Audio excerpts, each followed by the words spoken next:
you for being here when you have so many other options. Now, let's begin.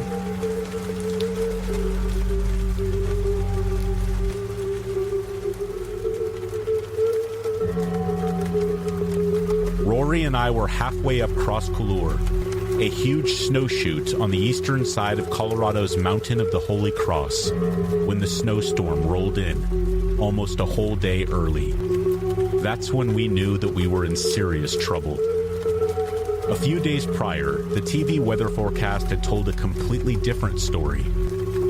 It reported a clear weather window well within our Thanksgiving break, which was one of our only opportunities to tick off Mount of the Holy Cross from our climbing bucket list.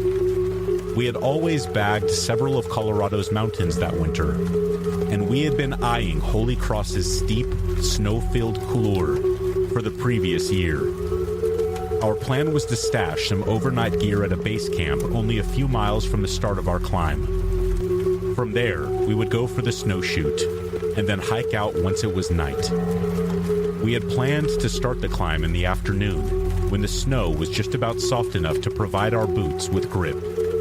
We arrived at the base of the snowshoot at around noon. About 300 feet up, the snow was way deeper than expected, but the sky was a clear blue. We were on schedule, and the climb didn't seem like it was going to be too taxing. Additionally, we knew that we would have cell service on top of the peak. We didn't expect to need it, but we considered it a safety net.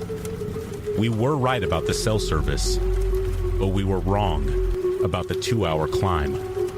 The higher we went, the deeper the snow became. Soon it was loose and powder, all the way to the rock bed beneath. We were moving more slowly than expected, but if the weather held, we would still make it up before dark. A few hours into the climb, slogging upward within the steep couloir walls, we didn't even notice the dark clouds moving in from the west. The first snows came about halfway through the afternoon. By 5:30, it was pounding down, with the wind drowning out our attempts to communicate. If there ever was a time to quit, that was it. But behind us, the snow was kicked out and slick from our climbing, way too unstable for any kind of descent. So, we went with our only viable option, pushing on toward the summit and descending the much easier North Ridge as quickly as we could manage.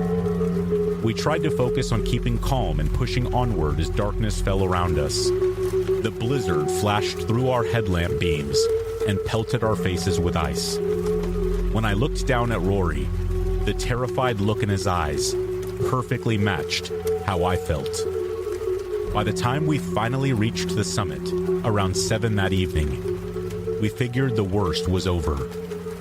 We called our parents and told them everything was fine and that we were going to commence the hike down. But when we looked around, we saw only sheer drop-offs and total darkness.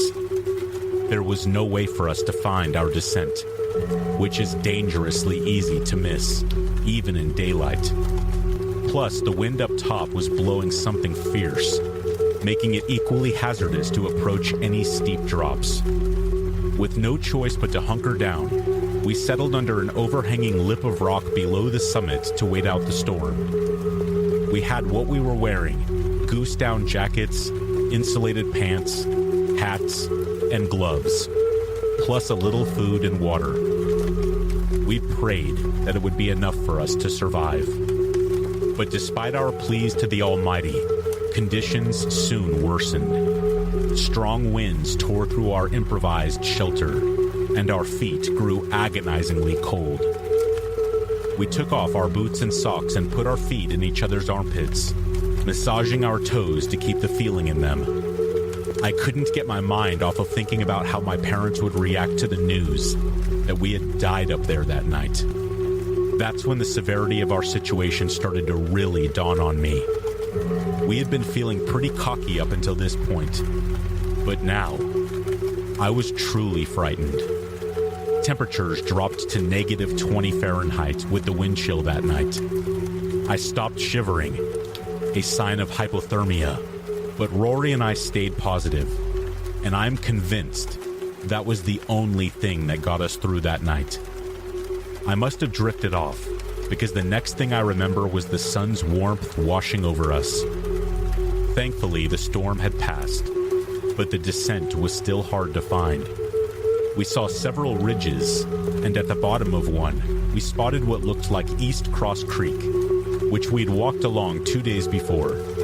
We rappelled toward it, thinking that we were home free, but when we reached the creek, we realized that we had accidentally gone down the south ridge, the opposite direction of the trailhead, and the one thing we didn't want to do, since at that point we had lost all of our cell service. On the summit the night before, we worried about surviving. Now, we were just annoyed with ourselves, low on food and extremely tired. Still, we were confident that we would find our way out. Below the tree line, we managed to pick up a trail that took us to a spot we thought we recognized as the east side of the mountain. We weren't ready to admit that our delirious minds may have been playing tricks on us. We followed faint trails through the forest, turning here and there as the compass dictated, but we always ended up back where we started. We later found out locals call the area the Bermuda Triangle of the Rockies. Iron deposits in the rocks can throw off magnetic instruments, and our compass was taking us in circles. We knew that we should have stayed put to wait for rescue, but we couldn't. With water-soaked boots, it was either move or lose appendages to frostbite. Our optimism was running dry. I would start to feel a frog in my throat, but in those moments, you have to either crack a joke or cry. So we messed around, talking about girls, sang old Zeppelin songs, and laughed about whatever we could, any distraction to keep us going. As the sun went down on our second unplanned night out, we gathered tinder and took out our lighters. But to our absolute horror, they remained waterlogged with snowmelt. Despite our efforts to dry them, neither of us could get anything so much as a spark out of either of them. By this point, Rory was too weak to continue, so I piled pine branches on the snow for us to spoon on top of. We managed to laugh at a few cuddle jokes, but we were starting to realize that our families didn't know if we were alive. That made it tough to keep things light. Soon, we both stopped shivering, and neither of us could feel our feet. Dude, we could die out here, he said. I'm okay with it because I'm still glad to not be on the couch playing video games. But this is much earlier than I thought it would be. I'm not ready, man.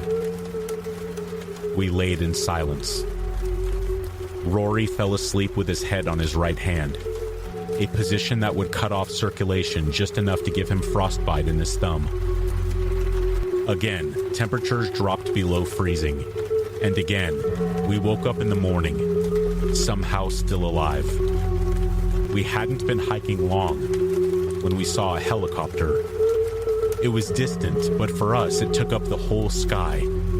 Numb feet forgotten, we ran into a meadow, and I waved a jacket and a trekking pole with a bright red hat on it. The chopper flew right past us. It circled back 4 more times before flying away. We felt like we had watched our last chance vanish. That's when we finally broke down. There was nothing to say. Rory just laid his head on my lap, and we both sobbed. An hour later, the helicopter returned, and this time, it came straight to us. We could not stop smiling. It was finally over. I was so elated, I tried to hug a rescuer, who just threw me into a jump seat and strapped me in. "We were told to look for bodies," he said. As soon as we flew off, I could feel the adrenaline drain out of me. My whole body was in pain that I had been too numb to feel until now. But still, I had never felt better. It was honestly one of the lowest, then highest points of my entire life.